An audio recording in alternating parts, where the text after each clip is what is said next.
Joining me now is one of my favorite guests. He's so smart, the author of The Coming Collapse of China, Gordon Chang. Gordon, thank you so much for joining us.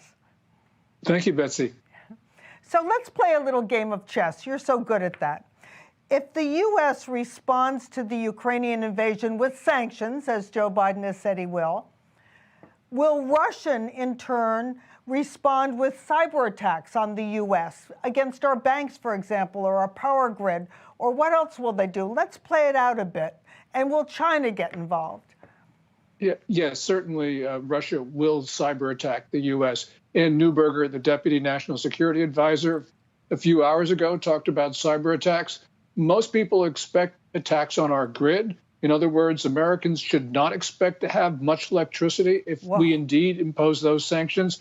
And actually, President Biden has very little choice but to put those measures in place if Russia does invade Ukraine. So we will feel it in the American homeland. We've got to talk about that soon because most people aren't really ready for what you just said, losing electricity in the event of Russian sanctions against the U.S. I know the Ukraine has suffered from those cyber attacks already, but nobody's warned America that we might be next. Yes, and today, actually, Ann Neuberger talked about attributing those cyber attacks on the Ukrainian banks and other networks to Russia, specifically to the GRU, Russian military intelligence.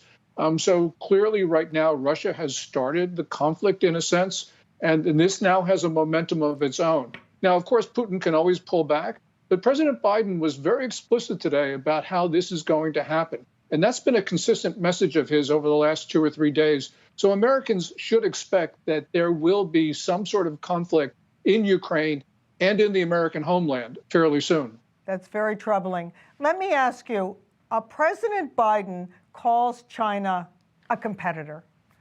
But the fact is, China is our enemy. And now we're seeing China facing a very drastic demographic problem, population decline. We see their debt soaring. We see their economy faltering. Is this the time when the U.S. should do more to cripple this tiger? And if so, what should Biden be doing? Yeah, the important point here, Betsy, is what you said. China calls us an enemy.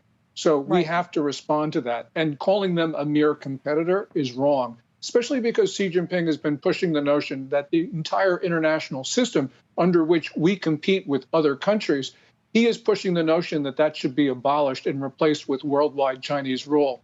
So we've got to understand what China is saying. And indeed, as China has attacked us, it attacked us with coronavirus. It has the cyber attacks, the theft of hundreds of billions of dollars of U.S. intellectual property each year. We're not defending ourselves. And President Biden needs to understand the nature of these attacks and to respond accordingly because he's not defending the American Republic. How disappointing that the Biden administration still fails to call China to account in any way, or the World Health Organization concerning the coronavirus. But I don't have you for much longer, and I know everybody wants to ask this question.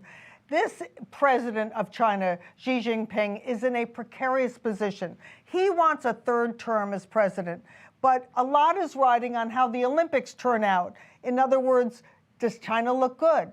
So you've watched this happen. What is your impression at this point? Is he winning during the Olympics or not?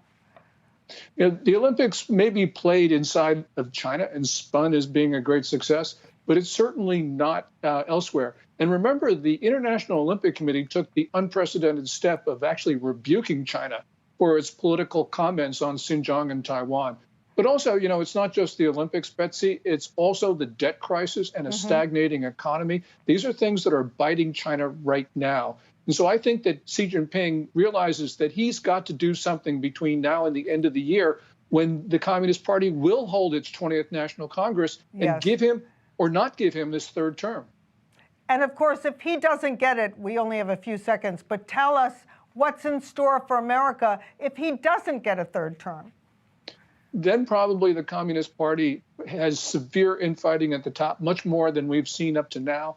And anything, all bets are off, which means the stability of China really is at stake because we can see the country fall into chaotic disarray.